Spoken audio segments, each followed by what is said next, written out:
Ya baik. Assalamualaikum warahmatullahi wabarakatuh. Waalaikumsalam warahmatullahi wabarakatuh.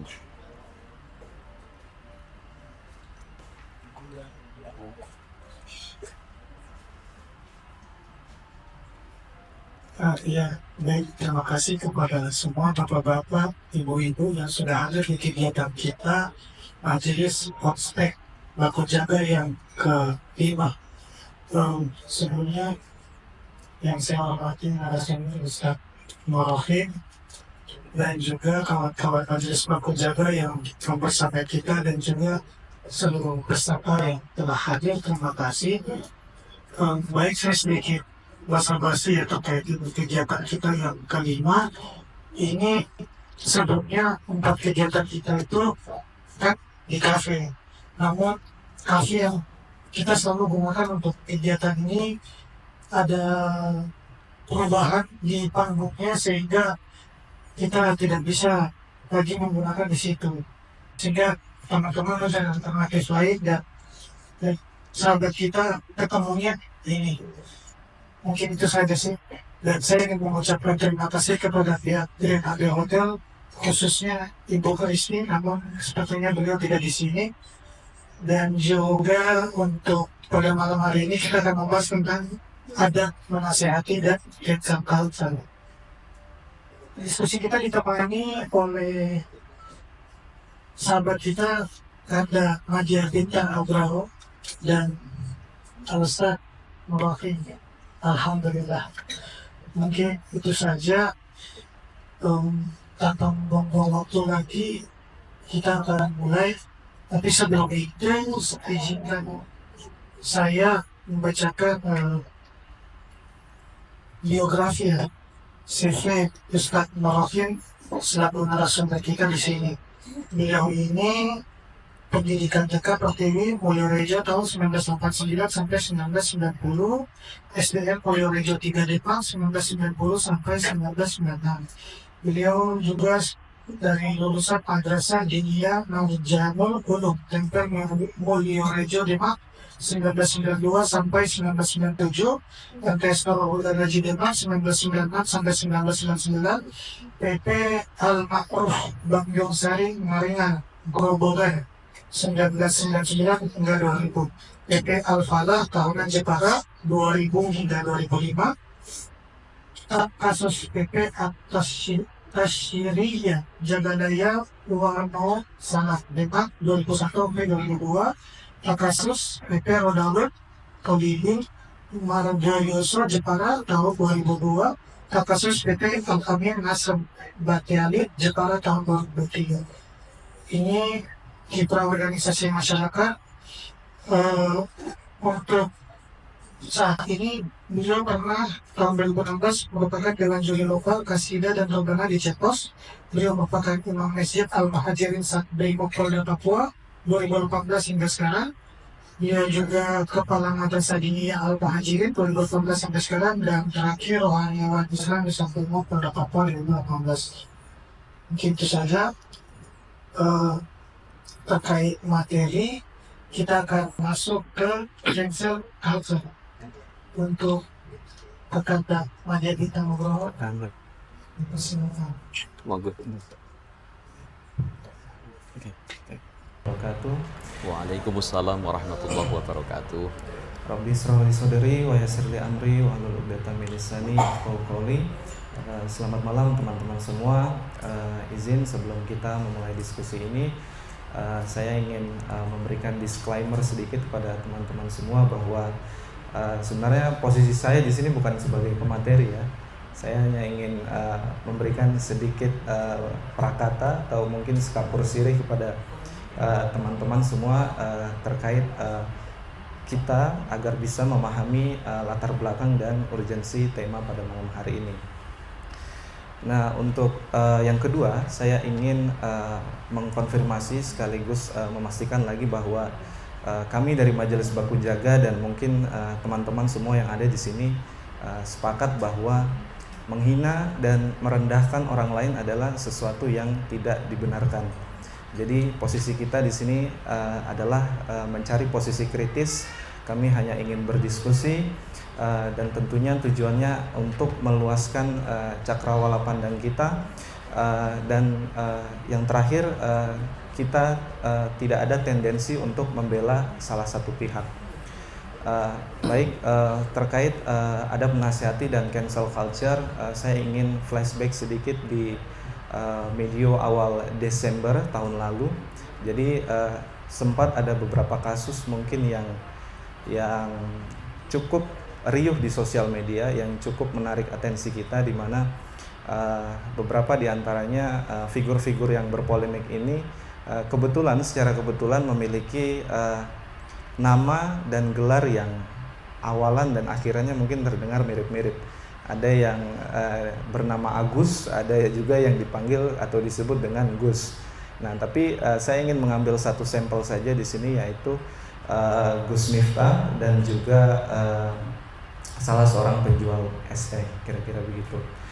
Nah, dua figur ini memiliki latar belakang yang cukup kontras, sangat kontras sekali, di mana salah satu dari figur tersebut, yaitu si penjual es teh ini, merepresentasikan, mewakili masyarakat biasa, sedangkan Gus Miftah ini kebetulan datang dari staf khusus presiden dan juga tokoh agama, yang mana kalau tokoh agama di masyarakat kita dipandang sebagai role model atau orang yang menjadi panutan kita, karena tokoh agama ini insya Allah masyarakat menganggapnya soleh secara spiritual dan sosial.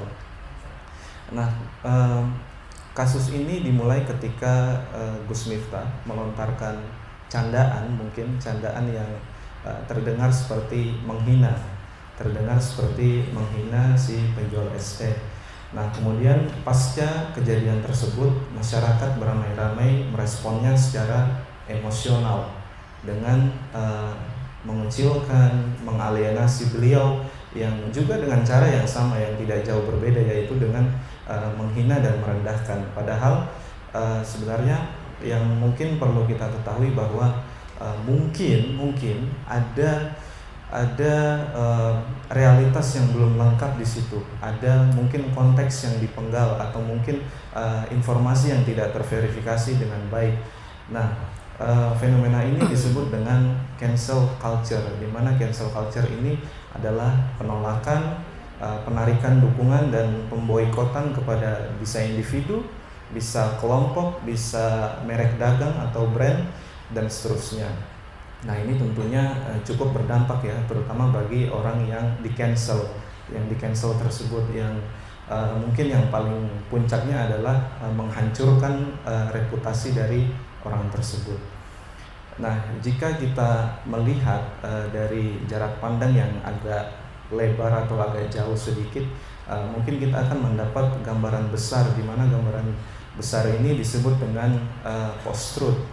Nah, post-truth ini, cancel culture ini adalah turunan dari post-truth, di mana post-truth ini adalah era keberlimpahan informasi yang kebenarannya tidak bisa terverifikasi, tetapi bisa dianggap sebagai sebuah kebenaran ketika informasi tersebut berhasil mengaduk emosi kita, berhasil menyentuh sisi emosional kita.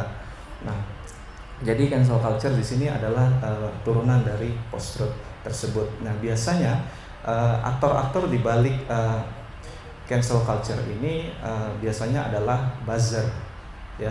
Tapi buzzer ini terbagi menjadi dua.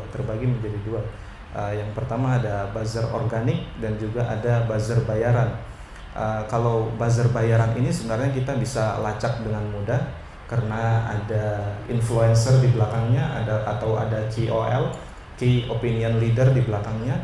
Nah, tetapi dalam konteks kasus Gus Miftah ini, saya rasa sebagian masyarakat Indonesia itu menjadi atau mengelompokkan diri mereka sebagai buzzer organik, di mana buzzer organik ini didorong oleh fandom atau fanatisme terhadap nilai-nilai yang mungkin berseberangan dari mereka. Nah, tentu saja kita di sini semua sepakat bahwa kita tidak membenarkan perlakuan tersebut atau candaan tersebut, tetapi di sini pertanyaannya adalah apakah kita juga sudah benar dalam merespon kasus tersebut dengan melakukan perbuatan yang sama, dengan melakukan penghinaan, dengan melakukan pembulian dan seterusnya, kira-kira begitu. Nah, secara historis juga sebenarnya cancel culture ini bukan sesuatu yang baru, teman-teman. Jadi cancel culture ini sudah sangat lama, sudah ada sejak zaman Yunani kuno, di mana dulu istilahnya disebut dengan ostrakisme. Nah, ostrakisme ini menghendaki tokoh atau pejabat yang berpolemik ini untuk di-cancel dengan cara pemilihan atau election. Nah, pemilihan ini disebut dengan ostrasoforia. Nah, ostrasoforia ini melibatkan kira-kira 500 konstituen atau pemilih di situ, di mana dia akan secara anonim menuliskan nama dari pejabat atau tokoh yang berpolemik tersebut di satu kepingan tembikar atau tanah liat. Nah, tetapi kemudian yang menjadi masalahnya adalah cancel culture ini skalanya lebih masif daripada ostrakisme. Skalanya lebih besar lagi karena didukung oleh perkembangan teknologi dan sosial media. Di dalam cancel culture juga itu ada dua argumen yang biasa dipakai atau ada dua narasi yang saling beririsan, di mana yang pertama adalah narasi yang pro terhadap cancel culture, narasi yang mendukung cancel culture, dan yang kedua ada narasi yang kontra dengan cancel culture tersebut. Yang narasi pro, narasi yang mendukung cancel culture ini ingin menagih akuntabilitas atau ingin menagih tanggung jawab dari si tokoh yang berpolemik tersebut. Nah, sedangkan yang kontra dengan narasi cancel culture ini, mereka ingin mengatakan bahwa cancel culture ini adalah bagian dari pembungkaman kebebasan berpendapat atau free speech gitu ya. Nah, tetapi concern kita pada malam hari ini bukan soal dua narasi tersebut, tapi problem etis di baliknya, problem etis dalam hal menasihati ini. Nah, menasihati kalau secara etis itu di sosial media atau di internet diistilahkan sebagai cyber ethics atau etika di ruang cyber. Nah, etika di ruang cyber ini jika diabaikan, lama-kelamaan akan berubah menjadi cybercrime atau cyberbullying, akan berubah menjadi kejahatan atau bahkan pembulian, kira-kira seperti itu. Nah, penyebab dari kira-kira cancel culture ini, saya melihatnya ada dua. Yang pertama adalah terpolarisasinya percakapan di sosial media, yang satu ke sini, yang satu ke sana. Dan narasi-narasi yang biasa muncul ini sangat kental dengan kemarahan, sangat kental dengan kebencian. Dan yang kedua adalah mungkin saya melihatnya ketidakmampuan kita dalam membatasi bicara. Jadi ketidakmampuan kita dalam mengatasi kecerewetan kita di sosial media. Jadi kita ini sebenarnya sangat cerewet di sosial media. Dan yang kedua adalah ketidakmampuan kita memperkaya bacaan. Jadi saya sudah bilang tadi, kita tidak mampu mengatasi kecerewetan kita diakibatkan aktivitas-aktivitas meta voicing seperti komen, seperti repost, seperti retweet, yang tentunya ini semakin mengamplifikasi narasi-narasi kebencian itu tadi.